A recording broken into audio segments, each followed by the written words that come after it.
El alba del 5 de junio de 1967 rompe sobre el Mediterráneo. El sol tiñe de naranja el horizonte, pero a apenas 30 metros sobre las olas, la luz es un enemigo. Dentro de la cabina de un cazabombarde Mirage, un joven piloto israelí siente el corazón martillear contra sus costillas. Vuela en un silencio de radio absoluto, tan bajo que el rocío salado del mar casi besa el fuselaje de su avión. Vuela en un silencio de radio absoluto, tan bajo que el rocío salado del mar casi besa el fuselaje de su avión. Nadie habla. Nadie debe hacerlo. Durante 45 minutos, el único sonido ha sido el rugido de sus propios motores, un estruendo solitario en la inmensidad del cielo. 45 minutos en los que el destino de Israel pende de un hilo. Su objetivo está a solo unos minutos de distancia, las bases aéreas de Egipto. Si son detectados, si un solo radar los descubre antes de tiempo, la misión fracasará y la guerra que inevitablemente vendrá después estará perdida antes de empezar. El piloto aprieta los controles, sus nudillos blancos. Sabe que no está volando hacia una batalla. Está volando para evitar una aniquilación. Lo que no sabe es que, en las próximas 3 horas, él y sus compañeros reescribirán la historia de la guerra aérea para siempre. Las semanas previas a esa mañana habían estado cargadas de una tensión insoportable. En las calles de Tel Aviv y Jerusalén, el aire olía a miedo.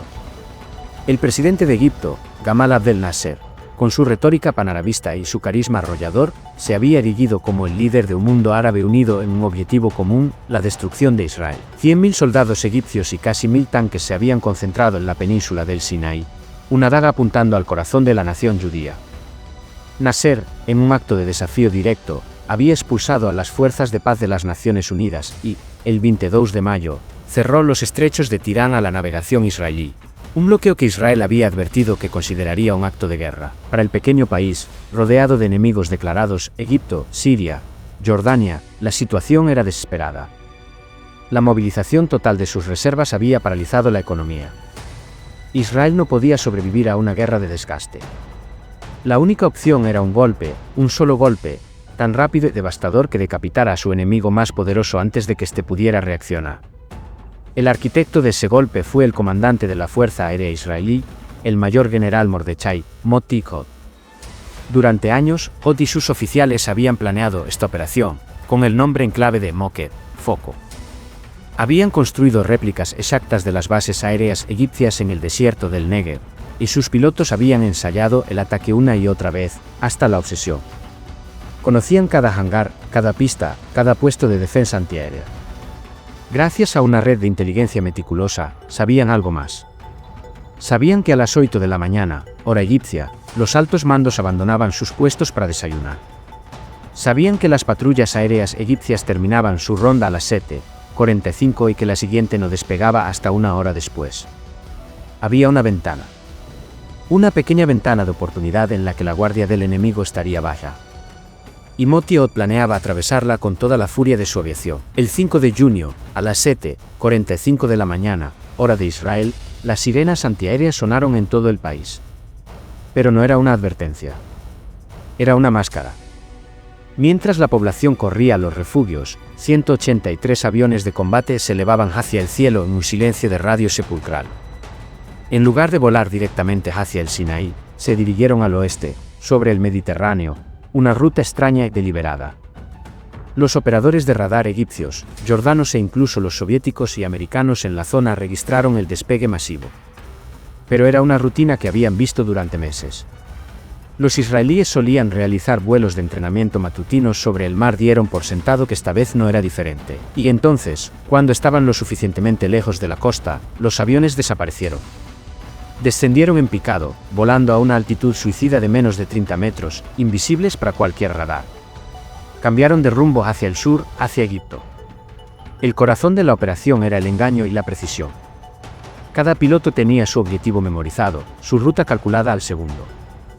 No había margen para el error. Mientras volaban hacia el desastre inminente, en las bases aéreas egipcias reinaba una calma mortal. Sus aviones, la joya de la corona del poderío militar de Nasser, estaban aparcados en las pistas, en filas ordenadas, expuestos bajo el sol de la mañana. Eran objetivos perfectos. Y estaban a punto de ser borrados del mapa. Los pilotos de los modernos cazas MiG-21 y los imponentes bombarderos Tupolev Tu-16 desayunaban tranquilamente. La primera ola de ataque fue un trueno en un cielo despejado.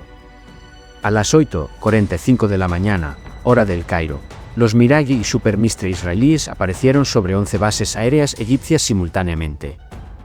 El primer objetivo no fueron los aviones, sino las pistas de aterrizaje. Los cazas israelíes lanzaron un arma revolucionaria, una bomba especial de origen francés, asistida por cohetes, diseñada para penetrar el asfalto y crear un cráter masivo, inutilizando la pista al instante. El caos fue absoluto. En tierra, los soldados egipcios miraban incrédulos cómo el cielo se llenaba de estrellas de David. Los bombarderos Tu-16, capaces de alcanzar Tel Aviv, fueron los primeros en arder. Se convirtieron en bolas de fuego antes de que sus tripulaciones pudieran siquiera subir a bordo. Los cazas MiG-21, el orgullo de la aviación egipcia, fueron destrozados en sus hangares o mientras intentaban desesperadamente llegar a las pistas ahora inutilizadas. Los pilotos israelíes hicieron pasadas una y otra vez, barriendo las bases con fuego de cañón, metódicos, letales, implacables.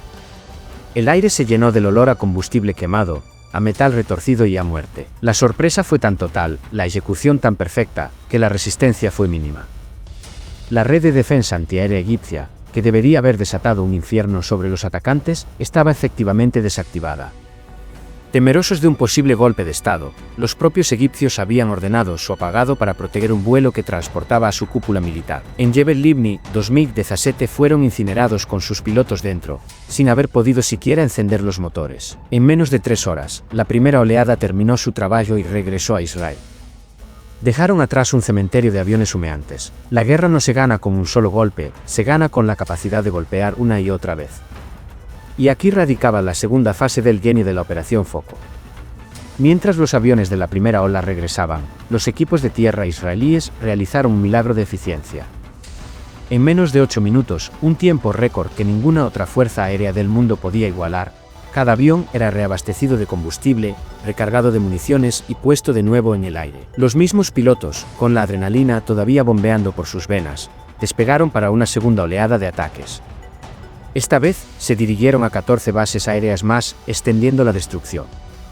La Fuerza Aérea Egipcia, ya decapitada, no tuvo oportunidad de reagruparse. Los pocos pilotos que lograron despegar fueron derribados por los cazas israelíes, que ahora eran dueños absolutos del cielo. Al mediodía, Jordania y Siria, engañados por las falsas proclamaciones de victoria de Nasser, entraron en la guerra, atacando objetivos en Israel. Fue un error fatal. Moti Hod, con la mayor parte de la amenaza egipcia neutralizada, simplemente desvió los aviones de la tercera oleada, que ya estaban en camino, hacia objetivos jordanos y sirios. Al final de la tarde del 5 de junio, el resultado era apocalíptico. La coalición árabe había perdido cerca de 450 aviones. Egipto perdió 338 aeronaves, incluyendo toda su flota de bombarderos pesados. Siria perdió 61 aviones y Jordania 29. Cientos de los mejores pilotos árabes murieron en tierra. Israel, por su parte, perdió solo 19 aviones, la mayoría por fuego antiaéreo. La guerra, que se suponía que duraría semanas y costaría miles de vidas, se había ganado en menos de 6 horas. Con los cielos despejados de cualquier amenaza, las fuerzas terrestres israelíes se lanzaron al Sinai. Sin cobertura aérea, el poderoso ejército egipcio se encontró expuesto y vulnerable. Los tanques y vehículos blindados que intentaban retirarse en convoyes a través de los estrechos pasos del desierto fueron cazados sin piedad por la aviación israelí. La retirada se convirtió en una masacre. En 6 días, el ejército israelí no solo había capturado toda la península del Sinaí hasta el canal de Suez, sino también la franja de Gaza, Cisjordania y los estratégicos altos del Golán.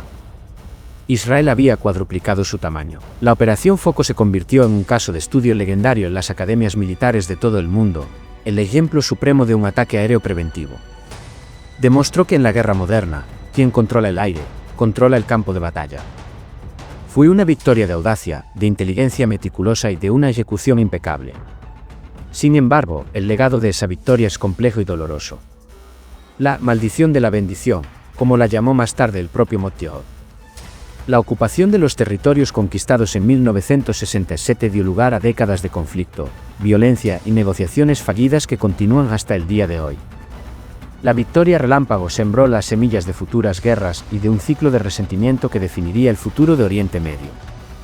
Se recuerda la brillantez militar, el coraje de los pilotos y la audacia estratégica, pero también el inmenso costo humano y las profundas cicatrices que dejó en la región. El eco de esos motores a reacción volando a ras del mar todavía resuena.